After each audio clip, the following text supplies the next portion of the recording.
वो उन चीजों में सुधार लाता है। बाद में पढ़ना 14वें अध्याय को। और सुधार ला जैसे ही वो सुधार लाता है, परमेश्वर उसके साथ हो लेता है, और परमेश्वर उसके साथ होकर उसको जब शत्रु सेना चढ़ाई करती है तो जय दिलाता है।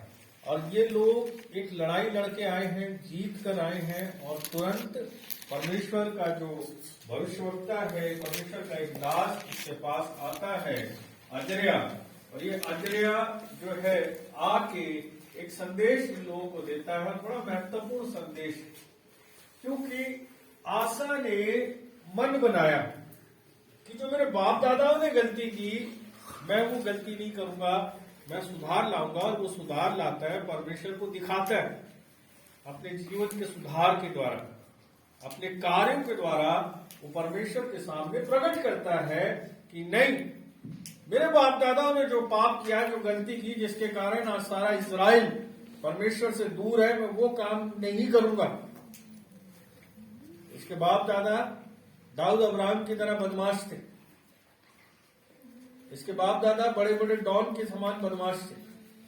लेकिन आसा जो है इस काम से मन फिराना चाहता और फिर आता है।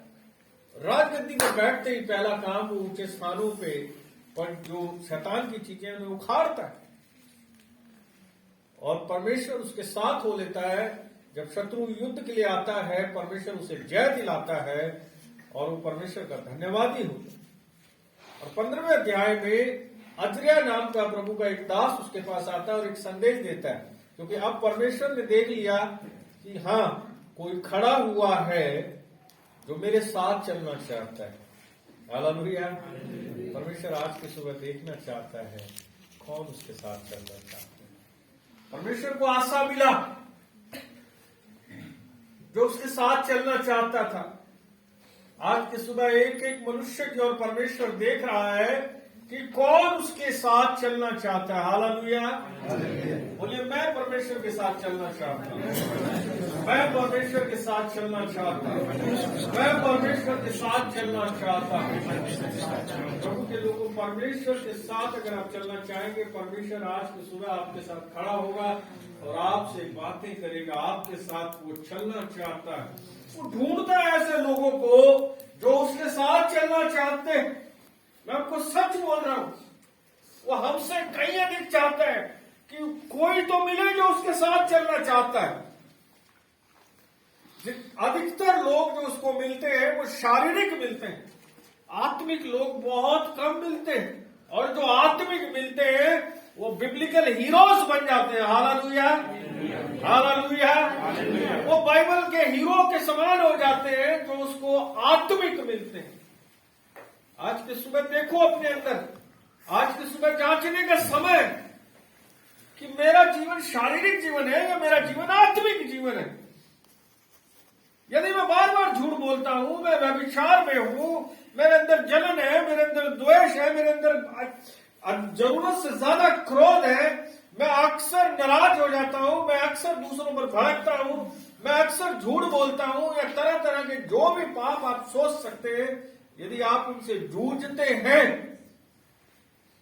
किसी भी तरह के पापों से आप जूझते हैं, ये शारीरिक बात है, ये आत्मिक बात नहीं है। प्रभु के लोग, मैं आपको कहना चाहता हूं, इस बात को समझो, आत्मिक बनो। परमेश्वर आपकी ओर दृष्टि लगाए हुए, परमेश्वर आपको देख रहा है। मेरे बेटे, मेरी बेटी, आत्मिक बन। मेरे बेटे, मेरी बेटी, मेरे साथ चल। मैं तेरे द्वारा बड़ा काम करना चाहता हूं।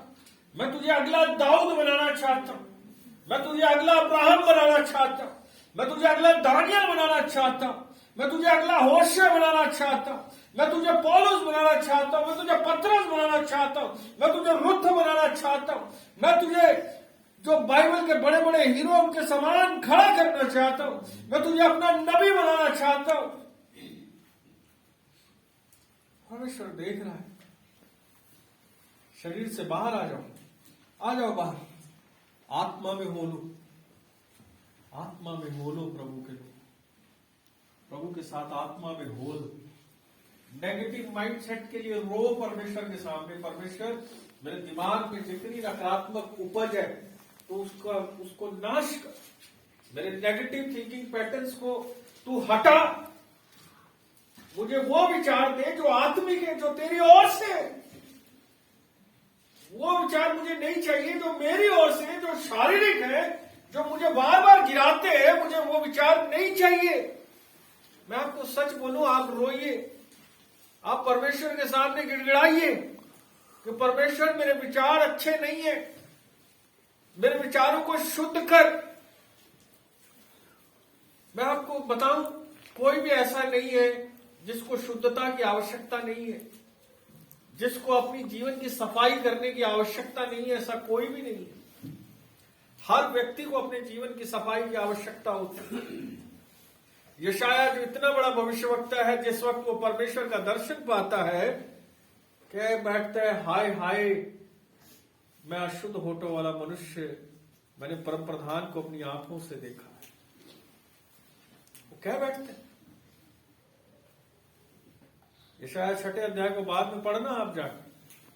मैं एक उदाहरण देता हूं, जब रोशनदान से धूल आती है, रोशनी आती है, तो आपको धूल के कण ऐसे ऐसे ऐसे मंडराते हुए दिखाई देंगे। साधारण स्थिति में नहीं दिखाई देंगे। अभी कोई आपको दिखाई दे रहे हैं, यहाँ पे नहीं दिखाई दे रहे, लेकिन जब यहां से धूप पड़ना शुरू होगी, धूल के कण धीरे धीरे टिमटिमाते हुए नजर आएंगे। क्यों? रोशनी में वो धूल के कण नजर आते हैं। उसी प्रकार से जितना आप परमेश्वर की नजदीकी में होते हो, आपको अपने हृदय के हालात मालूम चलते हैं कि अभी मैं कितना अधिक पाप में, अभी मुझे कितना अधिक बदलना, आपको मालूम चलता है। मैं आपको सच बोलता हूं, जो व्यक्ति परमेश्वर की उपस्थिति में ज्यादा रहता है, वो उतना ही दीन रहता है, उतना ही डाउन टू अर्थ होता है, उतना ही वो झुका हुआ रहता है, क्योंकि उसको अपने हृदय की अवस्था पता है। और जो परमेश्वर की उपस्थिति में नहीं रहता, वो उतना ही अकड़ के बांस की तरह रहता है। परमेश्वर की उपस्थिति में रहने वाला व्यक्ति दीन जन होता है, वो झुकता है, परमेश्वर के सामने जाता है, परमेश्वर से कहता है, प्रभु मेरे जीवन को बदल। मैं आज भी प्रार्थना करता हूँ, आपको सच बोल रहा हूँ, प्रभु मेरे जितने भी थिंकिंग पैटर्न्स आज भी गड़बड़ है, तो मेरी सहायता कर, क्योंकि मैं अपने आप से कुछ नहीं कर सकता। तू ही है जो मेरे जीवन को बदलता है, और वो सहायता करता और बदलता है। मैं एक बात कहता हूँ हमेशा, गिरना बड़ी बात नहीं है, गिर के खड़ा ना होना माफ करने लायक है। हालेलुया। गिरना बड़ी बात नहीं है, गिर के खड़े ना होना माफ करने लायक नहीं। जो लोग गिर कर खड़े नहीं होना चाहते, वो माफी के लायक है। समस्या का कारण, आप परमेश्वर आता है आशा के पास, उसके लोगों के पास, और संदेश देता है। परमेश्वर का दास कहता है, और वह आशा से भेंट करने निकला और उससे कहा, हे आशा और हे सारे यहूदा और बिन्यामीन मेरी सुनो, जब तक तुम यहोवा के संग रहोगे तब तक वह तुम्हारे संग रहेगा। जब तक तुम यहोवा के संग रहोगे तब तक वह तुम्हारे संग रहेगा, और यदि तुम उसकी खोज में लगे रहो तब तो वह तुमसे मिला करेगा, परंतु यदि तुम उसको त्याग दोगे तो वह भी तुमको त्याग देगा। बहुत दिन इज़राइल बिना सत्य परमेश्वर के और बिना सिखाने वाले याजक के और बिना व्यवस्था के रहा, परंतु जब जब वे संकट में पड़कर इज़राइल के परमेश्वर यहोवा की ओर फिरे और उसको ढूंढा, तब तक वह उनको मिला।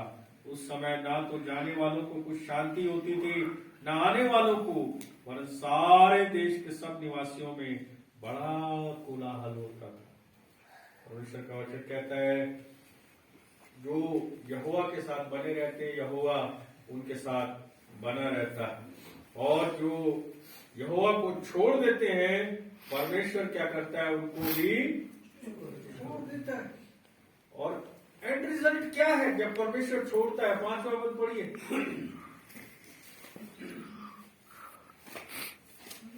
उस समय ना तो जाने वाले को कुछ शांति होती थी और न आने वाले को, वरन सारे देश के सब निवासियों में बड़ा ही कोलाहल होता था। जाति से उस समय न आने वाले को कुछ शांति होती थी न जाने वाले को, क्योंकि शांति के दाता को तो छोड़ चुके थे और अंदर बेचैनी बेचैनी बेचैनी। अब आत्मिक है ना, तो मैं आपको बताऊं, आपका एक बड़ा चिन्ह पाया जाएगा आपके अंदर। जो व्यक्ति आत्मिक होता है वो बहुत शांति में रहता है। उथल पुथल होती है, हम सबके साथ होती, मेरे साथ भी होती, लेकिन आत्मिक व्यक्ति की एक बड़ी निशानी है, बहुत बड़ी निशानी, मैं आपको सच बोलता हूं, वो तूफानों में भी शांत रहते हैं। इस मीटर को रख लीजिए अपने पास, आप आत्मिक हैं या नहीं, आपका आत्मिकता का मीटर बढ़ा हुआ है या घटा हुआ है, इसको चेक करने के लिए देखिए अंदर कितनी शांति है।